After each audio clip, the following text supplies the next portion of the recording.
सभी बहन भाई बेटा बेटियों सावित्री ज्ञान गंगा चैनल की तरफ से मेरा हार्दिक अभिनंदन, हाथ जोड़कर नमस्कार। आज हम कुछ बातें करेंगे। क्या बातें करेंगे? हम ये बातें करेंगे। अब हमने 9 दिन तक व्रत रखे हैं, अखंड ज्योत जगाई थी और माता की भक्ति में लीन थे। और माता की भक्ति करके अब मेरा मन इतना खुश है, इतना प्रफुल्लित हो गया है, बिल्कुल हल्का फुल्का, दुनिया के दुखों से टेंशनों से परे, और मुझे बहुत अच्छा फील हो रहा है। और देखो भाई बहनों, मैं यही आप लोगों से कहना चाहती हूँ कि कोई भी इंसान हो, थोड़ा सा भक्ति मार्ग पर ज़रूर जाए। भक्ति मार्ग से ही जीवन आसान होता है। इससे ना भक्ति में इतनी शक्ति होती है, चाहे किसी की भी कर लो आप। मैं तो माता रानी की करती हूँ। भगवान हम ना जो भी दुख सुख आता है ना हमारी किस्मत में, वो हम ना हंस के काट लेते हैं, बिल्कुल अधीर नहीं होते। समझ आ जाती है कि भगवान ये हमारी परीक्षा ले रहा है, ये हमारा दुख का समय है। तो अंदर की जो हमारी व्यवस्था है ना, सोचने की, विचारने की, समझने की, आत्मनिरीक्षण करने की, ये बहुत ही करेक्ट हो जाती है। इसलिए ये जीवन बहुत बढ़िया है। जैसे देखो, दुनिया के और कार्य तो सबको करने पड़ते हैं, जीवन के, दैनिक जीवन के सारे काम। कोई इंसान ऐसा नहीं जिसको नहीं है। घर गृहस्थी की भी जिम्मेदारी होती है, और बेटों को तो नौकरी भी करनी होती है, बेटियों को भी करनी होती है। लेकिन इसके साथ साथ थोड़ा सा भगवान को भी टाइम दे। ये जीवन है ना, ऐसे ही निकल जाता है और फिर कुछ भी हाथ नहीं रहता। जैसे ना रेत की मुट्ठी भर लो और धीरे धीरे वो सूखा रेत होता है ना, ऐसे ऐसे ऐसे फिसल के चला जाता है और बाद में कुछ नहीं रहता, खाली हाथ रह जाता है। तो ऐसे ही जीवन है। हम सोचेंगे, कई आदमी बोलते हैं अभी क्या हमारा टाइम है, बूढ़ा होने के बाद हम भगवान का नाम लेंगे। नहीं, ये गलत है। बूढ़ा होने के बाद तो शरीर में जान भी नहीं होती।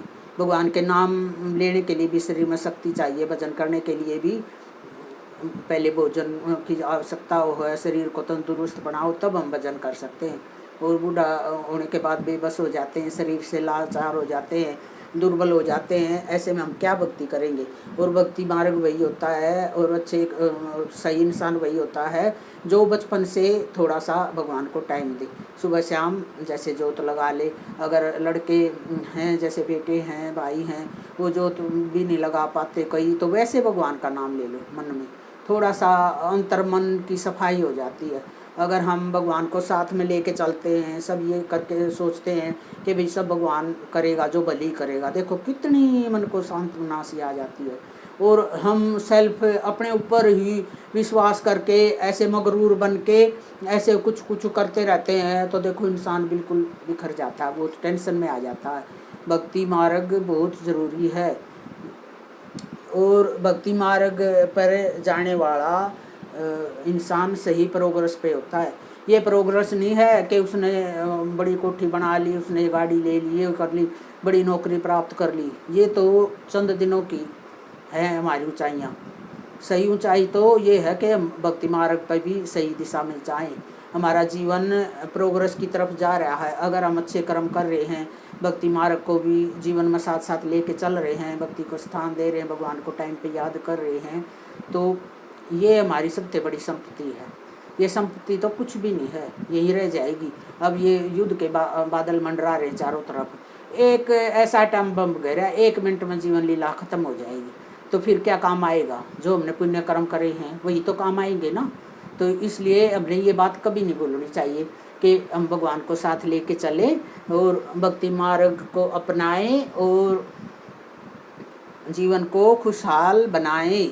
सबसे ज़्यादा खुशहाल जीवन यही है। सारे तरह के देखो, हमने भी लाइफ में बहुत कुछ देखा है, लेकिन जो भक्ति में है ना, वो ऐसे वर्णना में कुछ भी नहीं है, कुछ भी नहीं है। लेकिन भक्ति से तो समस्याएं भी, दुख भी सुख में बदल जाते हैं, और अंदर की व्यवस्था इतनी सही हो जाती है कि हमारे अंदर इतना बड़ा जज बैठा है, वो ना इतने बढ़िया बढ़िया फैसले करता है, हमने किसी दूसरे की ज़रूरत ना पड़े। और वरना किसी दूसरे से सलाह ले लो, दुनिया तो ना ऐसे भरमा देती है। उनकी बातों पे पता नहीं होता किसकी बात मानने किसकी बात ना मानने। लेकिन जो अपने अंतर मन में जज बैठा ना, आत्मा रूपी जज, वो उससे बड़ा जज दुनिया में कोई नहीं मिलेगा आपको। लेकिन कई लोगों की ये विडंबना है, ये उस जज को दबा देते हैं, उसकी कभी भी बातें नहीं सुनते, लेकिन ऐसे ही बाहरी दुनिया में भटकते रहते हैं। बाहरी दुनिया में कुछ भी हाथ नहीं आना, लेकिन जो कुछ है हमारी अंदर की दुनिया में है, जो अंतर्मन की दुनिया है ना, वही है जो कुछ है। बाहर तो कुछ भी नहीं है, केवल भटकाव ही भटकाव है। लेकिन हमें धीरे धीरे अपनी अंतर्मन की बातें सुने, अपने अंतर्मन को डेवलप करें, विकसित करें, और भक्ति मार्ग पे भी तभी जाएंगे। अंतर्मन हमारा सही होगा तो तभी जा सकते हैं ना। ऐसे भटकाव में तो भक्ति भी नहीं होती। भक्ति भी बहुत शांति मानती है। अंदर अंदर युद्ध चलता रहे, किसी के प्रति बैर विरोध चलता रहे तो भक्ति नहीं हो पाती। इसलिए ज़्यादा तो टाइम नहीं होता, थोड़ा ही बोल पाऊँगी। तो ये जो भक्ति का अनुभव है ये ना बहुत अच्छा है, मैं आप लोगों को बता रही हूँ। आप भी जो भी मेरी वीडियो सुने, धीरे धीरे अपने आप को इसकी ओर ले जाते जाएं, और यही सही धन है। इसके अलावा और कोई धन नहीं है। और फिर बाद में बताऊँगी, आज तो बस इतना ही बोलूँगी। जय माता दी।